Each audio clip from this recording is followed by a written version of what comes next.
அதாவது நீங்கள் எல்லாரும் இந்த கூட்டணியிலே பேசுறீங்க. ஏன்னு சொல்லுவது கூட்டணி இல்லாமல் எப்படி வெல்ல முடியும்?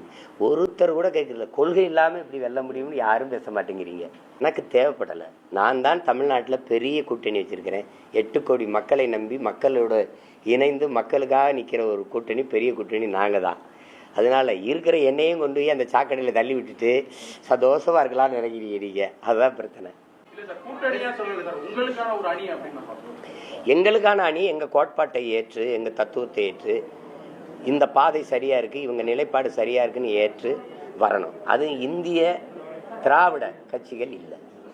எங்கள் நிலைப்பாடை ஏற்று நாங்கள் எடுத்து வைக்கிற ஆட்சி முறை இப்படி செய்வோம், இப்படி கொண்டு வருவோம், கல்வி எப்படி கொடுப்போம், மருத்துவத்தை எப்படி கொடுப்போம், இந்த திட்டங்கள் நல்லா இருக்குது, இது வந்தால் நல்லா இருக்கும்னு நினச்சி எங்களோட வர்றவங்களை ஏற்போம். அது அப்போ யோசிக்கணும். இப்போ யாராவது வந்தால் அனுப்பி விடுங்க.